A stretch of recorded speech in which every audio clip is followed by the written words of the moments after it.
नमस्कार, मैं शारदा पांडे आसान जिंदगी के इस एपिसोड में आपका स्वागत करती हूँ। आज मैं आपको बताऊंगी कि पूजा में कैसा कपड़ा पहनना चाहिए, कैसा वस्त्र धारण करना चाहिए। जो बड़े भाई बहन हैं, माता पिता हैं, वो सब जानते हैं। जो आज के बच्चे हैं उनके लिए ज़्यादा उपयोगी होगा। जैसे बाहर रह रहे हैं और अपने माता पिता से पूजा वगैरह कुछ कराते हैं, कुछ भी, तो उनको वस्त्र का विशेष ध्यान रखना चाहिए। पूजा में जैसे हर वस्तुओं का ध्यान दिया जाता है, वैसे कपड़े का भी, कि पूजा में कौन सा कपड़ा पहन के बैठना चाहिए।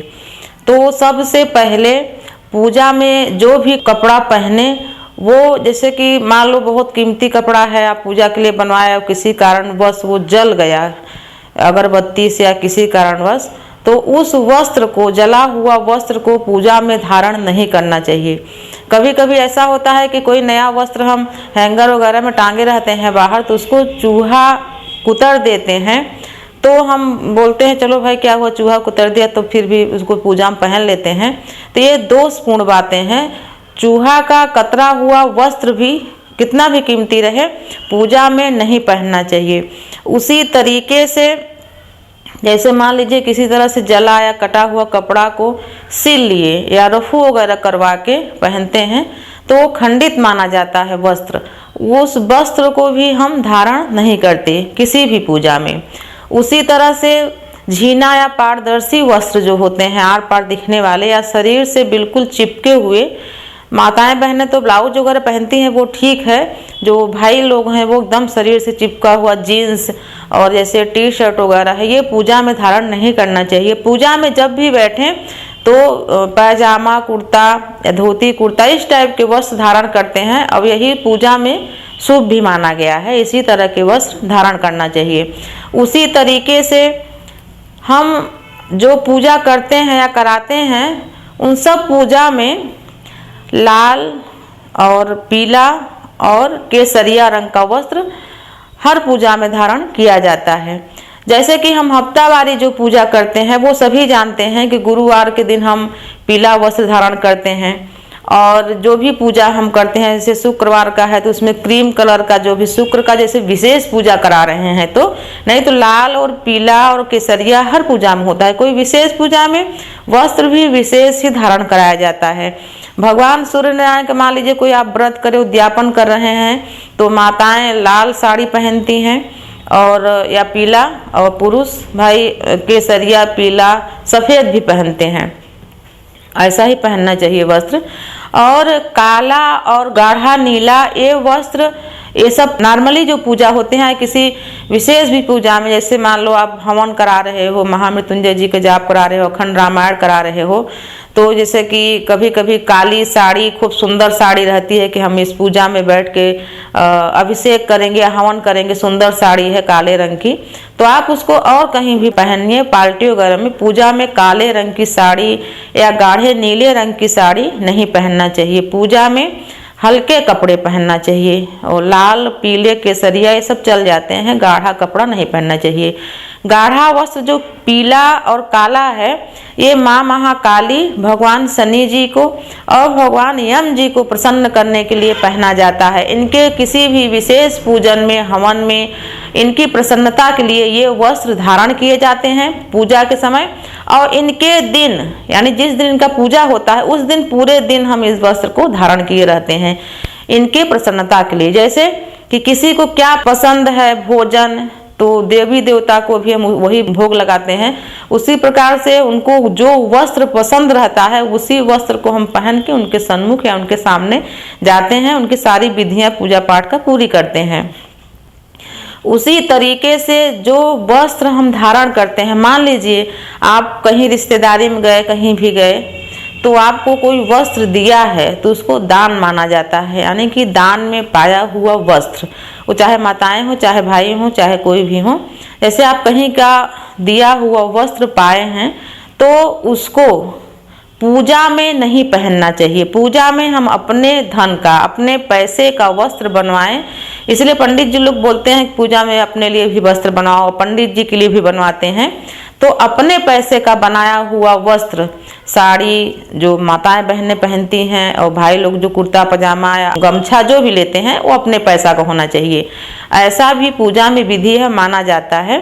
तो ऐसा ही जो पूजा में आप वस्त्र धारण करके पूजा करते हैं, हवन, अभिषेक, पूजन कुछ भी जो कराते हैं, तो उस वस्त्र को दान नहीं देना चाहिए। उस वस्त्र को अपने ही लिए, चाहे जब आप पूजा में उसको बार बार उसको पहन सकते हैं, घर में पहन सकते हैं, अपने घर में कोई भी व्यक्ति उसको पहन सकते हैं। मान लीजिए आप कुर्ता पजामा हमेशा नहीं पहनते, पूजा में पहने, तो उसको उठा के दान मत दे कि हम नहीं पहनते, तो क्या करेंगे? घर में कोई भी पहने या कहीं भी आप उसको बॉक्स वगैरह में रख सकते हैं, वो दान नहीं देना चाहिए। साड़ी हुई, जैसे कि पूजा में कोई विशेष रंग की साड़ी, केसरिया या लाल या पीला ला दिए, पूजा में पहन लिए, बाकी समय हम उसको नहीं पहनेंगे या नहीं ठीक है तो हम किसी को दे दिए, ऐसा नहीं। आप कहीं भी उसको रख लीजिए, अपने घर में आप किसी को भी पहनने के लिए दे सकते हैं, दान नहीं देना चाहिए। पूजा में कभी भी बिना धुला वस्त्र नहीं पहनना चाहिए।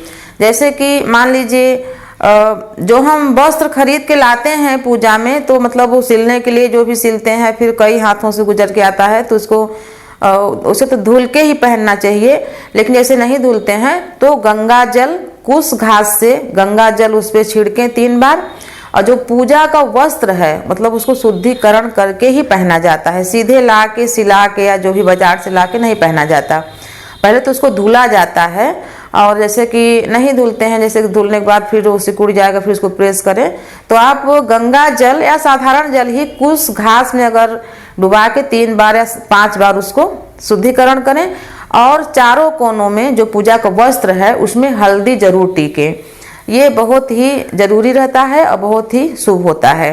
जैसे कि मान लीजिए जिसका जो पूजा करा रहे हैं, पूजा करता जो विशेष पूजा करा रहे हैं, वो तो धुला हुआ कपड़ा वगैरह सब पहन लेते हैं नया। जैसे मान लीजिए हवन करा रहे हैं पूरा, जैसे कोई मंत्र जाप करा रहे हैं तो पूरा हो गया, जैसे माँ दुर्गा का मंत्र जाप कराए या किसी भी देवता का मंत्र जाप कराए, शनि जी का, मंगल जी का, बजरंगबली जी का, तो हवन होता है 1 हफ्ते या 10 दिन। जब भी व्रत पूरा होता है तो हवन किया जाता है। तो ऐसा होता है कि जो पूजा कर रहे हैं वो तो शुद्ध वस्त्र पहन लिए।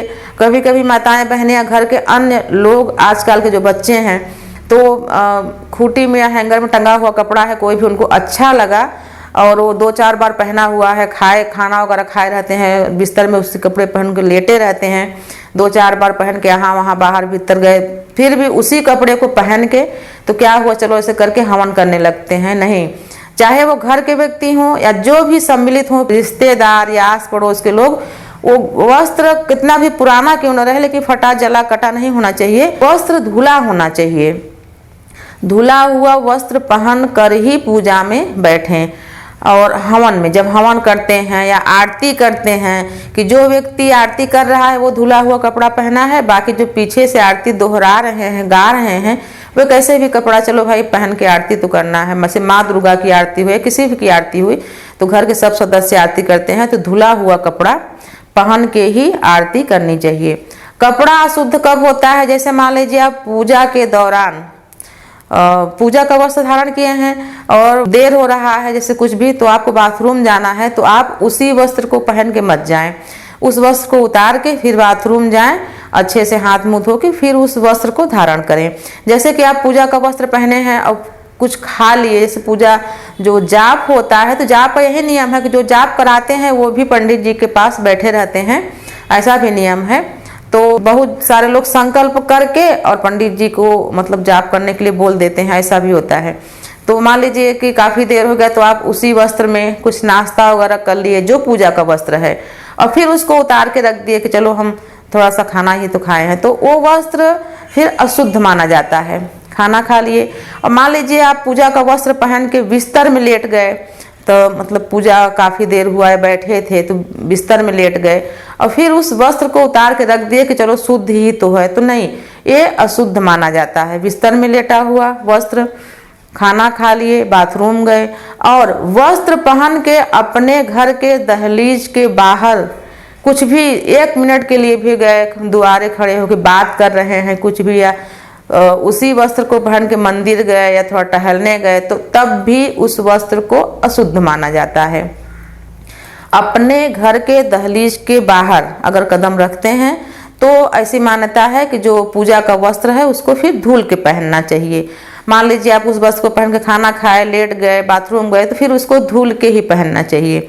और नहीं तो पंडित जी लोग यही बताते हैं कि पूजा के समय पूजा किए और उस वस्त्र को विधिवत उतार के रख देते हैं तो वो पूर्णतः शुद्ध माना जाता है। और वैसे भी हम जब पूजा करने बैठते हैं तो पंडित जी हमको शुद्धिकरण करते हैं, कुछ घास से 3 बार जल छिड़कते हैं, उससे हम शुद्ध होते हैं, मतलब प्रत्यक्ष रूप में। लेकिन जब कपड़ा गंदा रहे तो उसको शुद्ध करके ही भगवान का पूजा पाठ करना चाहिए। ये बहुत ध्यान देने योग्य बात है। भगवान को अगर हम अपने लिए इतना स्वच्छता, इतना शुद्धता से खाना या कपड़ा जो भी प्रयोग करते हैं तो समझिए कि भगवान को हमको कितनी शुद्धता से हर चीज़ करना चाहिए। वस्त्र है, उनका भोग है, कुछ भी है, ये बहुत ही मार्मिक बात है, बहुत ही मान्यता की बात है, बहुत ही संवेदन वाली बात है कि भगवान के लिए हम बहुत ही स्नेह से उनके सामने प्रस्तुत हों। जैसे कि मैं आपको बताई कि पूजा का कपड़ा जो है पहन के फिर उतार देना चाहिए, तो आप ऐसे जगह उतार के रखें कपड़े को या किसी पॉलिथीन वगैरह में बंद करके रखें कि उस पर धूल मिट्टी न पड़े या कोई उसमें जानवर गंदा न कर दे, छिपकली वगैरह। तो उस शुद्धता का ध्यान रखते हुए किसी पॉलिथीन में किसी ऐसे जगह हैंगर में टांग दें, अलमारी में रख दें कि वो धूल मिट्टी उसमें न पड़े।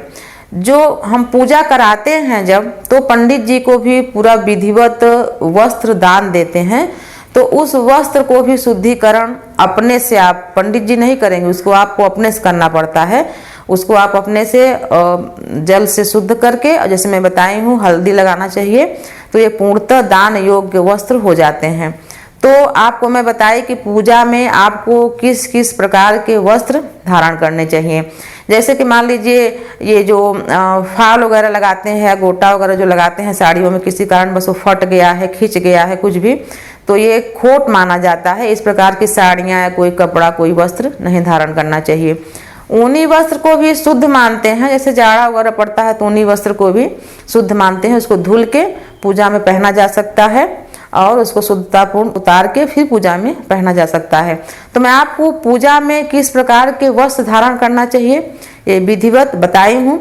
इसी तरह की हम पूजा से संबंधित और भी घरेलू बातें आपको बताऊंगी। आप देखते रहिए आसान जिंदगी। तब तक के लिए नमस्कार।